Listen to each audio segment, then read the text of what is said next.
living on less than $1.90 a day. I'm going to concentrate on Nigeria, the most populated country in Africa, and of course in West Africa. More people are falling into poverty there rather than getting out of poverty, as for example is the case in, say, in India. Yes, sir. I grew up on a small farm in the west of Ireland and know what it is like to be poor. Yeah. I'm an agricultural scientist. Yes. And know that a poor population can emerge from poverty if they have a productive farming system, admittedly amongst many other requirements, such as peace and a stable government, for instance. The farming community may not become rich, but they will have enough to eat and be able to send their children to school. I want to tell you about how I became involved in one crop and what I and my colleagues did and where we are now. The crop is called black-eyed peas, and it's not to be confused with the band. They are more often known as cowpeas. The crop is African in origin and is a staple part of the diet of about 200 million people. It's called poor man's meat because of its high protein content. I started out in this project when I was asked by research colleagues in Africa to help them develop inbuilt insect protection in cowpea using gene technology because of work that I had done with my colleagues in Australia on another legume crop, garden peas, Pisum sativum, the green pea that Mendel worked on. My colleagues in Africa argued that the technology should also work in cowpea, the technology we had developed in peas. So let me fill you in with a few more details. The cowpea is very important in the diet of people in West Africa. Here's an example showing your children enjoying a cowpea meal in a typical village in Ghana. Cowpeas, a bit of background on the cowpeas. As I said, they're called black-eyed peas, but they're also related to beans, peas, chickpeas. The food legumes are also called pulses by people around the world. They're high protein grains, all of them, including the cowpeas. They have a very good quality starch, low glycemic index. The global production is about 75 million metric tons every year. They fix nitrogen in the soil, which is highly valued because nitrogen is expensive to buy. There's a very high feed value of the stubble or the hay that's left after harvest. But despite all these positive features, pests and diseases are major problems basically for all of them, but especially for cowpeas. Cowpea is a crop of smallholder farmers and is usually intercropped with tall crops like sorghum, grows up the plant. As you can see here, well, it's difficult to see the cowpeas, but you can see the sorghum. This is a farmer in Nigeria. You can read what he's a cowpea grower in the northern state of Kaduna. It's his livelihood, he says, but the challenges he faces controlling the insect pests of this, particularly one pest called the cowpea pod borer. He controls them up to 7 times by chemical insecticide spraying up to 7 times in a season. These insecticides are very often sold in soft drink containers and there's very little detail on how to use them, so they can be very dangerous, and the farmers don't like using them. So the cowpea pod borer, as he said, is a very serious pest. This is a sort of damage it does to the pods. The moth lays her eggs on the young flower buds, and then the larvae develop on the pods and seed, and yield losses can be 50 to 80% varies from year to year. So the technology that we brought to this was genetic transformation or gene transfer using gene technology. It's based on the soil microbe, Agrobacterium tumefaciens, which has a vector to deliver genes. We use antibiotic selection to pick out the cells that have taken up the new genes, and we use part of the embryo of imbibed mature seed, which is shown very briefly here. We take seed, imbibe them overnight, split the seeds in half, and then incubate them with the Agrobacterium, and then put them in tissue culture for several weeks to months. And eventually, the plant cells start to grow and develop young shoots that look like little plantlets. We can root these plants in tissue culture, transfer them to soil, and then gradually to the glasshouse where they set seeds and behave like normal. After many years of work, we've taken some of those lines to West Africa, shown here. We've done trials in Nigeria, Burkina Faso, and Ghana, our main target countries. We need to do biosafety studies because each of these countries has biosafety guidelines in place. They are conducted under government regulatory guidelines, as is shown here. And this is what a typical field trial looks like. You can see some pods on the plants on the left. They're the ones that have the new gene in them. The ones on the right are the parent line, which does not have the new gene, and you can see very few pods on there. And this is that data quantified here with seed yield shown on the left-hand side. Here, seed yield in grams per plant. I thought I had the highlighter there, but I don't think I have it. Seed yield in grams per plant. That the parent line without the gene, IT86 here, you can see yields less than 4 grams of seed per plant, whereas 2 of the lines out of many that we have made and tested, 2 of them give 14 to 18 grams per plant. You can see there is a big effect of the gene. This is in the field in Nigeria.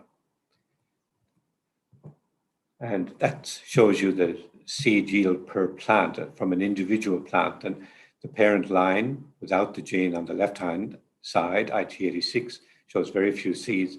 And the one with the gene, 709A, is basically fully protected and gives a very handsome yield of seed, as you can see there. This is a cowpea breeder, my colleague in Nigeria, who's the national breeder of cowpeas. And he is there looking with some interest at one of those lines, that 709 line that I just mentioned. And he has now, over several years, generated varieties from the lines that I sent. The lines that I sent him were not suitable directly, but he did his breeding tricks on that and transferred the gene from the line that I sent into his best genetic material. And you can see the transgenic, the line with the new gene on the right-hand side, and the equivalent line, but without the gene on the left-hand side. Very few pods and is still green, trying to find a place to put all that protein into pods. There are no pods. We have spent a lot of time talking to farmers about this because this technology is genetic modification, GM. There is a lot of concern about such technology among certain parts of the community. So it's very important for us to talk to farmers and consumers about this. And this is an example of an information day in Nigeria where farmers have come along to look at the lines in the field to show that they look just like a normal cowpea plant. The farmers are also involved in selecting the best varieties for release to them. And after many years of work and study and biosafety studies, we got permission in 2019 to commercialize these lines in Nigeria. So that was a certificate that we had worked on for over 15 or 16 years to get to. the BT cowpea, this cowpea now with the insect resistance gene, which is called a BT cowpea, in farmers' fields in Africa. This is one example in one of the eastern states of Nigeria. And just recently, in the last couple of days, I saw this report. It's just appeared that over 2,000 Nigerian farmers are now growing this crop. And over the next couple of years, we can expect that the number of farmers growing this crop will greatly increase. These 2,000 farmers will be building up seed that will then be given to other farmers. I should also say that a project like this requires a lot of collaborators and a lot of help. And I want to say a special thank you to my colleagues in West Africa. Here are the three national breeders in Nigeria, Burkina Faso, and Ghana, Ishiaku, Batieno, and Atokle. But also, I would like to acknowledge some of my colleagues in the United States, particularly Larry Murdoch, for his help in getting me started in this project, and as well as my CSRO research colleagues here in Australia. Funding is also very important for this, and I acknowledge USAID, the Rockefeller Foundation, and CSRO for funding of this work. Not only that, I would like to acknowledge the African Agricultural Technology Foundation and the Monsanto Company for access to the BT gene, which has been provided on a royalty-free basis for use in this project. So this PBR, pod borer resistant cowpea, is now released to farmers after an extensive period of time. Thank you for your attention. Thank you so much, Professor Higgins. It's such a privilege and honor to have you here with us, and also to be able to listen to you share your important experience. I also want to highlight we have a lot of young people from Nigeria, and of course from other areas and geographies around Africa, as part of the POP movement, and also some of them are present here. So I'd love to open up. I know that Drisha, could you guide us? Do we have a few minutes, maybe just for a quick question or two, in case there are some young people who might want to seek Dr. Higgins' advice in terms of the technology, and in particular his experience in Nigeria and other places in Africa?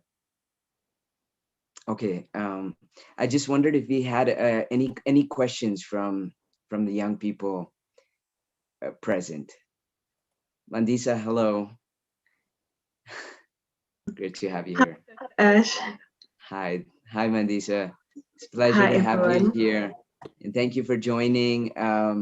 Delighted to get to connect, and I'd love to hear if you have any thoughts or experience you'd like to share, or anybody else who might have a question or comments, please.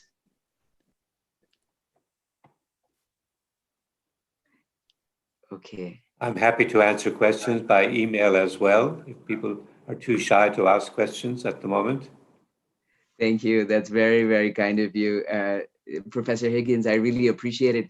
I was just wondering, I know that geographically and in terms of the areas and particularly the countries you're working in, clearly there's great significance of the work that you're doing. But I was wondering if, apart from that, if there were any specific issues that have driven you to focus extensively on Nigeria and such in Africa, as you've sort of been at the helm of leading this work and you've done so much work. I'm wondering, if there's some specific criteria that, apart from need, certainly, that you would like to sort of highlight. I know there are a number of young people as part of the POP movement that are very interested in this field. Well, the reason that I have focused on Nigeria is because it's the major producer of cowpea in the world. But there are several other producers too in the area, like Burkina Faso and Ghana are also very important producers. And so that's really why I'm focusing on those three countries. There is one other country that we would love to become involved in. We're a little bit slower to get regulatory guidelines in place, and that's in Niger. Niger is also another very important producer of cowpeas, but Nigeria is the world's major producer. So that's why we started there. And there are lots, as you alluded to, there are quite a few challenges in getting this technology into Africa, in access to breeders and to farmers, of course, too. So we needed to take this basically a step at a time. But we're very close to releasing varieties of cowpea now in Ghana, and Burkina Faso won't be very much further behind. It will take us a few years to get things happening in Niger, but I would love to see it happening there too. Mm. So those would be the major producers of cowpea in Africa. There are consumers in other countries, but we have focused on the countries that produce very large quantities, millions of tons of cowpea. Yeah. Tens of millions, I should say, really. Right. Absolutely. And in addition to the obvious regulatory issues and so on, what in your experience, Professor Higgins, are the primary challenges? Clearly, being able to work in those geographies is one very important step. But I was wondering, I know there are a range of challenges, so I was just... Yes. Well, probably the biggest challenge we face is consumer concerns about the technology. Yeah. We need to educate and provide information to people so that they feel comfortable with the information that we're providing, that they trust that information. So we have done a lot of work in that area. Initially, I thought that technology was going to be difficult, the actual lab work. But in fact, there are many more difficult issues that we faced. And the groups, there are lots of concerned people. Well, there are very efficient, what should I say? There are activist groups that are very efficient in getting their message of concern out there. Yeah. Our experience has been that the farmers are very keen to have access to the technology. And of course, in Africa and in Nigeria especially, the farmers are also the consumers, or mostly the consumers of the cowpeas as well. Yes. So we find that the farmers are much more relaxed about the technology and are keen to get access. But they also question us a lot about, what about these people who say that this is unsafe? So that has been a big challenge. Indeed. Yeah.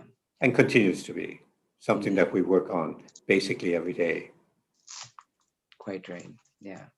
I can well imagine that's definitely an area that that you'd be contending with, and it would be a prominent area of challenge.